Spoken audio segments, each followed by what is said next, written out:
Hello students, मैं आज आप सबको पास्ट परफेक्ट सेंटेंस का ट्रांसलेट करना सिखाऊंगा। तो पास्ट परफेक्ट सेंटेंस जो होता है उसका पहचान होता है कि जिस वाक्य में कार्य पूर्ण हो और बीता हुआ हो। मतलब गया था, खाया था, सोया था, पढ़ा था, लिखा था, मतलब कार्य पूर्ण हो चुका हो और साथ में था, थे, थी शब्द आए तो पास्ट परफेक्ट होता है। ठीक, तो इसका हमने लिखा है, देखो पहचान में, इस वाक्य के अंत में चुका था, चुकी थी, चुके थे, गया था, गई थी, गए थे आदि शब्द आते हैं तथा कार्य पूर्ण होने का बोध होता है।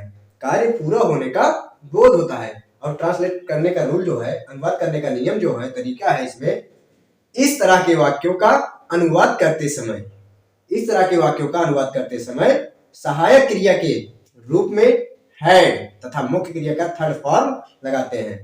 क्या करते हैं? सहायक क्रिया के रूप में हैड लगाते हैं और वर्ब जो होता है, मेन वर्ब खाना पीना, इसका थर्ड फॉर्म लगाते हैं।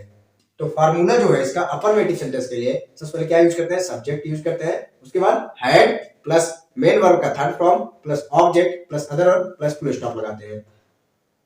नेगेटिव के लिए subject had, not, main verb का third form, object, other word, full stop. Single interrogative sentence हो, मतलब क्या से स्टार्ट जो वाक्य हो, उसके लिए सबसे पहले हैड लगाते हैं, सब्जेक्ट का प्रयोग करते हैं, नॉट लगाते हैं, एमवी थर्ड फॉर्म लगाते हैं, ऑब्जेक्ट लिखते हैं, अदर वर्ड लिखते हैं, क्वेश्चन मार्क लगाते हैं। डबल इंट्रोगेटिव के लिए फार्मूला होता है, पहले क्वेश्चन वर्ड का मीनिंग लिखते हैं, इंग्लिश लिखते हैं, हेड लगाते हैं, सब्जेक्ट लिखते हैं, नॉट लिखते हैं, एमवी का थर्ड फॉर्म लगाते हैं, ऑब्जेक्ट लिखते हैं, अदर वर्ड लिखते हैं और क्वेश्चन मार्क लगाते हैं। मतलब तरीका वही होता है, सिर्फ फार्मूला थोड़ा चेंज होता है। जैसे हेड यूज हो रहा है, एमवी थर्ड फॉर्म यूज हो रहा है, और फार्मूले का सभी फार्मूलों का तरीका यही होता है। ठीक, तो चलो एग्जाम्पल की सहायता से सीखते हैं, एग्जाम्पल बनाते हैं इस पर। ठीक,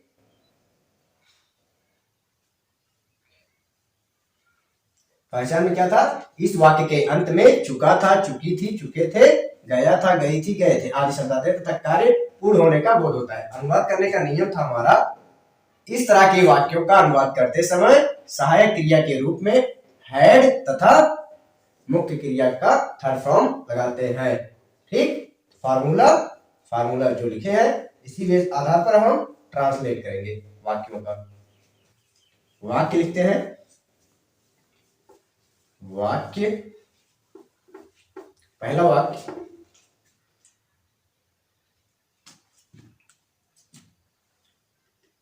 एग्जाम्पल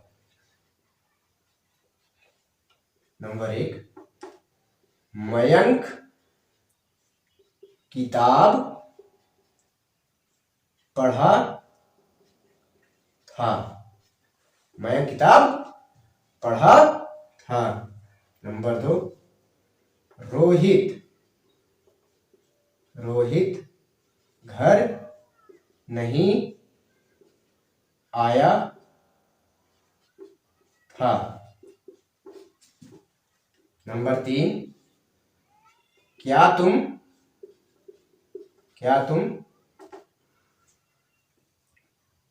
कहानी सुन चुके थे? Question mark. नंबर 4, किसान क्यों खेत जोत चुका था? क्वेश्चन। देखो जैसे सेंटेंस मिले हमें, मयंक किताब पढ़ा था, मयंक किताब पढ़ा था। रोहित घर नहीं आया था। क्या तुम कहानी सुन चुके थे? किसान क्यों खेत जोत चुका था? मयंक का मयंक हैड, फार्मूला क्या था? सब्जेक्ट बाद हैड लगाना है। Subject Mayank, had, main verb पढ़ना लिखना, रीड, रीड का third form read. Mayank read क्या? Book. Mayank read book. Mayank had read book. Rohit घर नहीं आया था। रोहित रोहित हैड नॉट, नहीं का नॉट, आया, कम केम कम, स्पेलिंग वही होती है come, home, full stop. Rohit had not come home. क्या तुम कहानी सुन चुके थे? क्या तुम कहानी सुन चुके थे? सबसे पहले had you, had you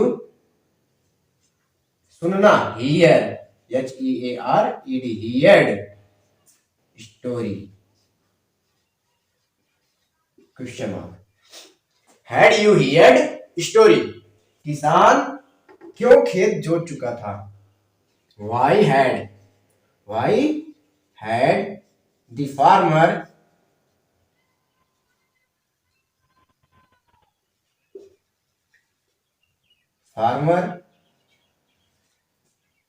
why had the farmer ploughed, PLOUGHED, ploughed खेत, feed, FIELD, question mark.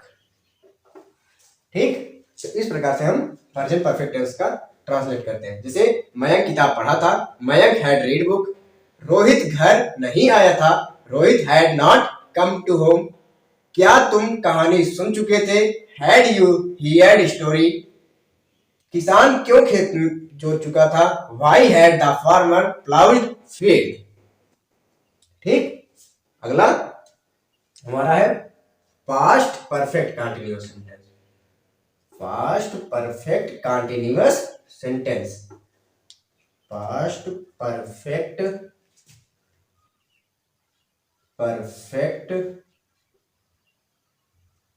Continuous sentence.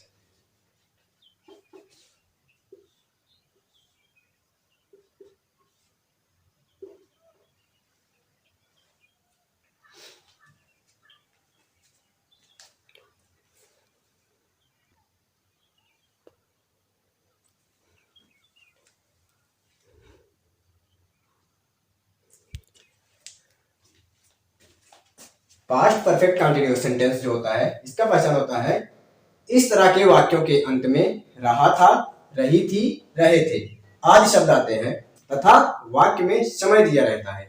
क्या होता है पहचान? रहा था, रही थी, रहे थे तथा समय दिया रहता है। अनुवाद करने का तरीका इसका होता है, इस तरह के वाक्यों का अनुवाद करते समय सहायक क्रिया के रूप में हैड बीन लगाते हैं। क्या लगाते हैं? हैड बीन लगाते हैं तथा मुख्य क्रिया में ING लगाते हैं। साथ ही समय निश्चित के लिए सिंस तथा अनिश्चित के लिए फॉर लगाते हैं। क्या करते हैं?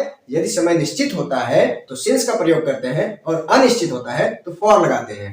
ठीक, फॉर्मूला अफर्मेटिव के लिए सब्जेक्ट प्लस हैड बीन या MVING, ऑब्जेक्ट सिंस या for, time, full stop. Second negative के लिए होता है subject had not plus been plus MVING plus object plus since या for plus time plus full stop. Single interrogative के लिए होता है formula had plus subject plus not plus been plus MVING plus object plus since या for plus time plus question mark. और double interrogative के लिए हमारा फार्मूला होता है question word plus had plus subject plus not plus been plus MVING plus object plus since या for plus time plus question mark. ये होता है हमारा पास्ट परफेक्ट कंटीन्यूअस सेंटेंस के लिए। पहचान क्या होता है? वाक्य के अंत में रहा था, रही थी, रहे थे तथा समय दिया रहता है। अनुवाद करने का तरीका क्या होता है? इस तरह के वाक्यों का अनुवाद करते समय सहायक क्रिया के रूप में हैड बीन तथा मुख्य क्रिया में ING लगाते हैं। यदि समय निश्चित होता है तो सिंस लगाते हैं, अनिश्चित होता है तो फॉर लगाते हैं। ठीक, इसी बेस पे हम इसका एग्जाम्पल की सहायता से कुछ सीखते हैं। किसकी सहायता से? एग्जाम्पल की सहायता से। देखो,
इस तरह से जो वाक्य है हमारा, देखो लिखा है माया सुबह पुस्तक पढ़ रही थी। माया सुबह पुस्तक पढ़ रही थी। सुमन रात 8 बजे घर नहीं जा रही थी। क्या वह शाम को दिल्ली जा रहा था? और हम क्यों दिल्ली में क्रिकेट खेल रहे थे? इस तरह के जब सेंटेंस मिलेंगे तो इनका ट्रांसलेट देखो। जैसे क्या लिखा है, माया, माया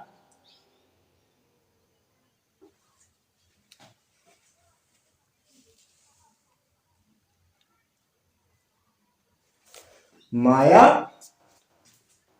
had, Maya had been,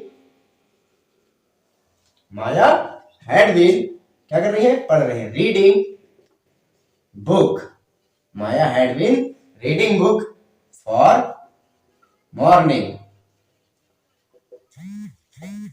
full stop. तो माया had been reading book for morning। सुमन रात 8 बजे घर नहीं जा रही थी। सुमन 8 बजे रात 8 बजे घर नहीं जा रही थी। सुमन सुमन सुमन had not been, Suman had not been going home for home since night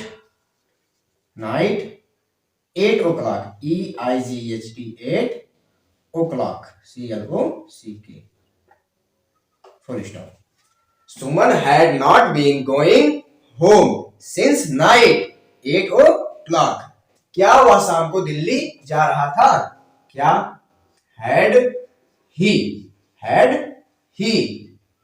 been going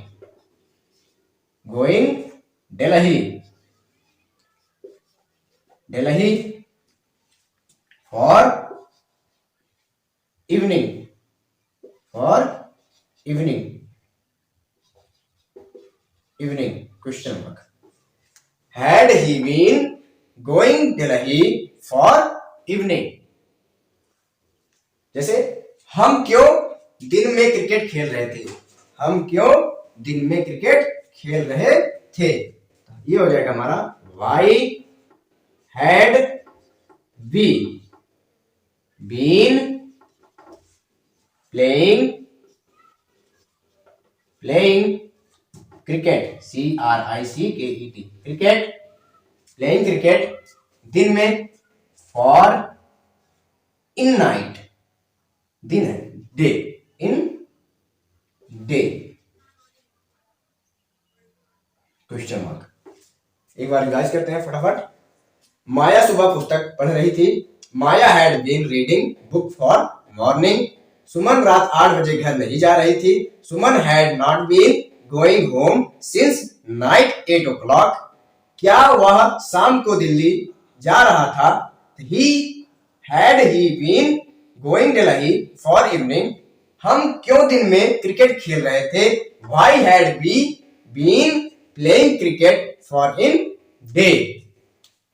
अगर हमारा वीडियो आप सबको पसंद आया हो तो हमारे चैनल को सब्सक्राइब करें और बेल आइकन को दबाएं और कमेंट बॉक्स में जो समझ में आए कमेंट करके हमें सूचित करें। धन्यवाद।